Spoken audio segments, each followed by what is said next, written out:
Hola gente y bienvenidos a un nuevo video y en cierto modo a la primera parte del tutorial de videojuego de plataformas en 3D en Unity inspirados en los juegos de Crash. Yo soy Chris y sean bienvenidos a un nuevo episodio de estos tutoriales. Bien gente, comenzamos por fin con mi primer tutorial, el cual está dirigido más hacia esas personas que quieran aprender Unity. Lo único necesario es tener un cierto conocimiento de programación, declarar variables y crear funciones, creo que nada más. Si tienes también conocimientos en programación orientada a objetos, también es un buen plus. De ahí en más, en estos tutoriales iremos desarrollando este proyecto paso a paso de manera que entiendas finalmente Unity y empieces a crear tus propios proyectos. Dicho esto, el proyecto que vamos a desarrollar es el siguiente, al cual he denominado Unity Crash. Básicamente es un juego de plataformas inspirado en el primer juego de Crash, donde la cámara sigue al jugador desde atrás y tú debes ir avanzando poco a poco hacia adelante para pasar el nivel. En el caso de nuestro juego, lo que haremos es que tú igualmente puedas desplazarte por el nivel y el objetivo es recolectar todas y cada una de estas frutas. De esta manera, al recolectar todas, aparecerá esta plataforma en donde si te subes en ella, pasarás al siguiente nivel. Al igual que en Crash, si un enemigo te topa, automáticamente pierdes y se te resta una vida. Pero si saltas sobre él, lo eliminas. El objetivo es que a través de este pequeño proyecto, algo sencillo, aprendas de Unity y final tengas un conocimiento básico para empezar a crear tus proyectos. Así que listos o no, comencemos. Bien, en el episodio anterior ya habíamos importado el asset de UnityChan que hará de nuestro jugador. Entonces lo primero que hacemos es colocar el modelo en la escena de Unity. Importante, colocar el que dice UnityChan humanoid.fbx, ya que este no contiene ningún tipo de modificación y además los huesos están listos para ejecutar animaciones humanoides que las vamos a necesitar. Con el modelo ya en la escena, en nuestra carpeta de scripts, con clic derecho seleccionamos C# Script. Esto creará nuestro primer script al cual llamaremos Player Controller. Importante no cambiar este nombre en ningún momento, ya que este nombre tiene que ser igual al nombre de la clase. Añadimos el script al jugador y lo abrimos con doble clic. Entonces se abrirá nuestro código con Visual Studio. En el caso de que Visual Studio se te abra pero sin el explorador de soluciones, es porque aún no está asociado a Unity. Para esto nos dirigimos a Edit, Preference, External Tools y seleccionamos Visual Studio. Cierran el proyecto y lo vuelven a abrir y ya debería estar asociado a Unity. Esto es sumamente necesario hacer porque así Visual Studio nos podrá mostrar las ayudas al momento de escribir el código. Entonces volvamos a nuestro código. Cuando creamos un nuevo script en Unity, este nos crea un archivo por defecto con el nombre de nuestro script, el cual hereda de la clase MonoBehavior, la cual es la clase principal de Unity, en donde existen todas las funciones de comportamiento que vamos a utilizar para programar nuestro videojuego. Debajo vemos que ya existen dos funciones declaradas, la función start y la función update que aparecen por defecto al crear un nuevo script. Bien, pero ¿para qué sirven estas funciones? La función start se llama una vez cuando se carga la escena. Y además, esta es llamada antes que el update, importante tenerlo en cuenta. El update, en cambio, se ejecuta una vez por cada frame del juego. Es decir, si nuestro juego corre 60 frames por segundo, esta función se llama 60 veces por segundo. Y como indica su nombre, se actualiza constantemente, ya que se está llamando una y otra vez. Por último, y es una función que no aparece por defecto, pero hoy la vamos a utilizar, es el FixUpdate.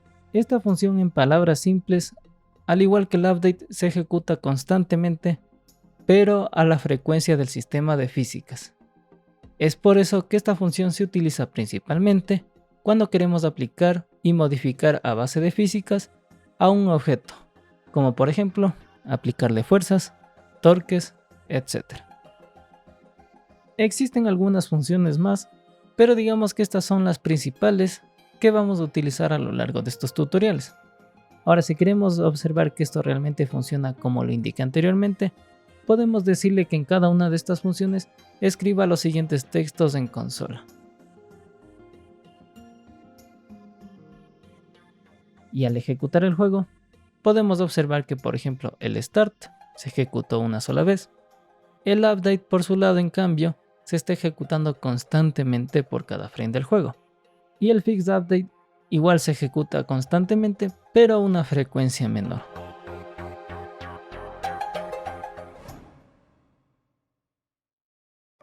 Ahora que conocemos cómo funcionan estas funciones, empecemos por programar las acciones básicas del jugador. Lo primero que vamos a crear es una variable speed de tipo float, en la cual vamos a definir la velocidad del jugador. Estas variables se las define fuera de las funciones que vimos anteriormente y son llamadas variables globales, y por lo tanto pueden ser llamadas desde cualquier parte del código. Además de esto, tenemos que decidir si la variable es pública o privada. En términos simples, una variable pública se la define cuando queremos que esta variable se pueda modificar desde la ventana del inspector y además pueda ser modificada por otros scripts. Si decidimos que esta variable en cambio sea privada, solamente puede ser modificada desde el propio script y no podremos cambiar sus valores tanto desde el inspector como desde otra clase. Así que en este caso la variable speed es pública porque queremos modificar su valor desde el inspector mientras la vamos testeando cuando ejecutamos el juego. De esta manera podremos hallar una velocidad perfecta para el movimiento del jugador. Luego, para poder mover un objeto necesitamos añadirle físicas al mismo. Para esto nos dirigimos al inspector del jugador y hacemos clic en Add Component. Escribimos Rigid Body y seleccionamos el que dice Rigid Body, no el que termina en 2D porque obviamente eso es para un videojuego en 2D. Entonces le añadimos y de momento no modificamos nada. Ahora si ejecutamos el juego, veremos que el personaje se cae ya que ahora le afecta la gravedad. De esta manera nos aseguramos que las físicas ya están funcionando sobre nuestro jugador. Ahora para poder movernos necesitamos tener un suelo, porque si no estaremos cayendo constantemente. Así que creamos un plano. Ok, si ejecutamos el juego, vemos que aunque exista un suelo, lo seguimos atravesando y caemos al infinito. Esto sucede porque el player no tiene ningún colisionador o collider. Así que al igual que con el Rigid Body, nos dirigimos nuevamente al Add Component y para el caso del jugador le añadiremos un Capsule Collider, el cual es el colisionador que más se usa para representar entidades como el jugador.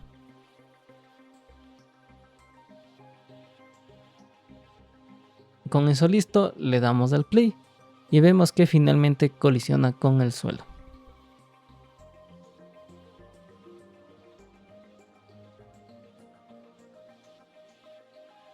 Bien, ahora que el player ya tiene los componentes necesarios, volvamos al código. Para poder añadirle movimiento al jugador, haremos uso del Rigid Body, por lo cual creamos una variable que en este caso será privada para controlar este componente. Como vemos, Unity es bastante intuitivo al momento de crear variables para controlar sus componentes, pues estas por lo general tienen el mismo nombre que el componente. Entonces la declaramos, pero todavía esta no hace referencia a nuestro componente. Para eso hacemos uso de la función start. Generalmente el start se usa para inicializar variables, es decir, darle un valor. En este caso nuestra variable RBPlayer le vamos a indicar que hace referencia al componente de Rigid Body a través de la función getComponent, la cual nos permite obtener información del componente que se encuentra en el mismo lugar que nuestro script. Bien, pero ¿cómo hacemos que se mueva? Para esto también necesitamos obtener una entrada, es decir, saber cuándo el jugador ha presionado una tecla. Esto se lo puede hacer a través de la clase Input. Esta clase nos permite obtener información de las teclas y botones de tres maneras diferentes, o mejor dicho, a través de tres funciones. La primera es mediante getKey. Esta nos permite obtener información acerca de una tecla o botón específico. getButton, en cambio, nos permite obtener información de una acción específica. Y getAxis devuelve un valor en un rango de -1 a 1 de una acción específica. Aquí sin embargo viene otra pregunta, ¿qué son las acciones? Pues Unity tiene su propio sistema de mapeo de botones, algo similar a cuando en los juegos tenemos una lista de acciones y al lado se encuentra con qué botón del teclado o mando ejecutamos esa acción. Si nos dirigimos a Edit, Project Settings e Input Manager y desplegamos la lista de access, Unity nos mostrará todas las acciones definidas, en donde si seleccionamos una de estas, podemos obtener información de con qué tecla o botón se ejecuta esa acción. En pocas palabras, una acción puede ser llamada a través de varias entradas. Por ejemplo, la acción Jump es ejecutada por la barra espaciadora y por el botón 3 del joystick, que en mando de play sería el triángulo. Entonces volvamos a la explicación anterior. Si utilizamos la función getKey, solamente nos limitaremos a obtener información de un input específico, mientras que si utilizamos getButton o getAxis, podremos obtener información de todos los inputs que ejecutan esa acción. Lo cual es mejor, ya que si queremos que nuestro juego pueda ser jugado tanto por gente de teclado como por gente de mando, simplemente tenemos que llamar a esa acción que hace referencia a esos botones. Entonces, para programar el movimiento del jugador, utilizaremos estas últimas dos funciones. Con ayuda de la función getAxis podemos obtener información si la tecla que presionamos es positiva o negativa. Por ejemplo, probemos imprimiendo el valor de la acción horizontal. Observamos entonces que al no presionar ninguna tecla, su valor es 0. Pero si presionamos hacia la derecha, el valor es 1, y si presionamos hacia la izquierda, su valor es de -1.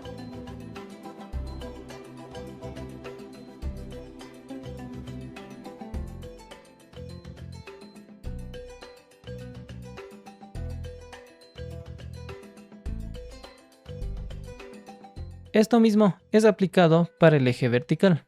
Con esto en mente vamos a crear una variable de tipo vector3, la cual en su parámetro x guardará el valor de la entrada horizontal, mientras que en su eje z guardará el del vertical. Así entonces creamos un vector que refleja las acciones de nuestras entradas de movimiento. Para poder mover al jugador entonces utilizaremos el componente RigidBody, el cual, como había explicado, da físicas a nuestro jugador, y entre esas físicas nos permite darle movimiento. Así que colocamos la siguiente sentencia: rbplayer.movePosition, y entre paréntesis le decimos que empieza a generar movimiento desde la posición en la que se encuentra nuestro jugador, más el vector generado por nuestras entradas. Y esto se multiplica por el tiempo y la variable de velocidad que definimos anteriormente. Con esta simple sentencia entonces podemos empezar a mover al jugador. Importante no olvidarse que al estar utilizando físicas, esto tiene que pertenecer al Fixed Update. Si desean pueden colocar este código dentro de una función como lo hice yo. Ejecutamos el juego y establecemos una velocidad. Y veremos finalmente que el jugador puede moverse. Ahora, debido a que tenemos un colisionador en forma de cápsula, este es inestable y por el movimiento tiende a caerse. Esto lo corregimos fácilmente friseando o congelando las físicas de rotación del objeto en nuestro Rigid Body.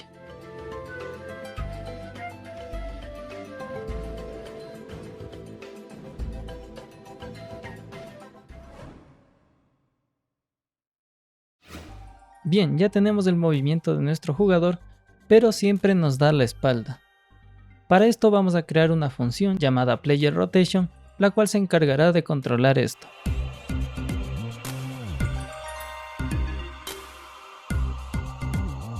Esto lo hacemos obteniendo nuevamente el valor de nuestras acciones horizontal y vertical.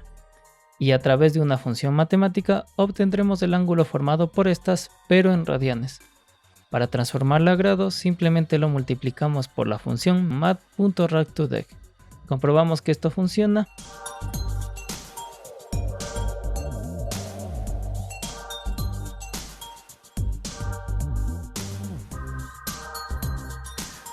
Y ahora simplemente le decimos que aplique esta rotación en el eje Y del componente transform del jugador. Y listo.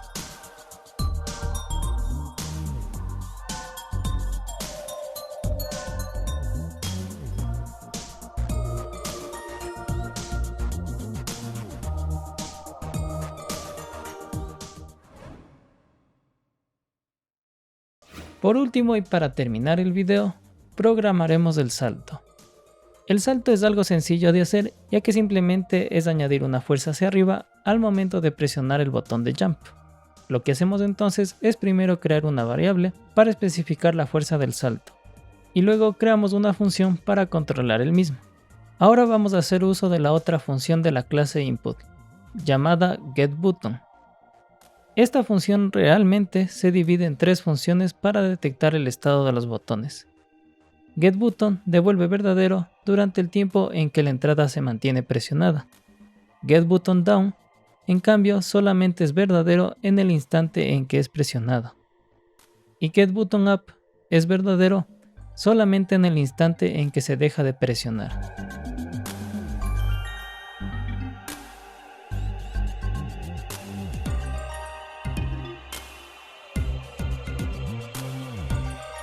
Entonces programamos para que solamente en el momento en que presionemos el botón de salto se añada una fuerza hacia arriba, y le decimos que esta fuerza sea de tipo impulso.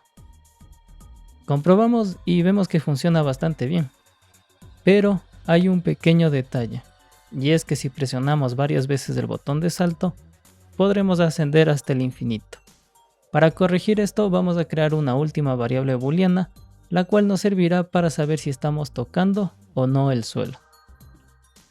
Para poder comprobar esto, utilizaremos las funciones de colisión, las cuales se comportan muy similares a las funciones de getButton que acabamos de ver. Estas, al igual que esas funciones, son tres: onCollisionEnter, onCollisionStay y onCollisionExit. onCollisionEnter se ejecuta solamente al momento en que nuestro objeto colisiona con otro. onCollisionStay se ejecuta constantemente mientras nuestro objeto colisiona con otro. Y onCollisionExit se ejecuta cuando nuestro objeto deja de colisionar con otro. Sabiendo esto, simplemente le vamos a indicar en onCollisionState que cuando el jugador colisione con un objeto que posee el tag o etiqueta ground, la variable ground sea verdadera, mientras que en onCollisionExit será exactamente igual, pero la variable ground será falsa. Creamos entonces un nuevo tag y le añadimos este tag de ground a nuestro plano, y entonces comprobamos. Observamos entonces que si tocamos el suelo, ground es verdadero, pero si no, se hace falso. Ahora simplemente en nuestro if del salto añadiremos una condición AND para comprobar si nuestra variable ground es verdadera, por lo que al final esta condición se leerá de la siguiente manera: si se presiona el botón de salto y estamos tocando el suelo, podremos saltar, pero si no, no se ejecuta nada. Entonces simplemente ejecutamos esto y comprobemos que esto sea verdad. Y listo, ahora por más que presionemos seguidamente el botón de saltar, el jugador solamente podrá saltar cuando vuelva a tocar el suelo.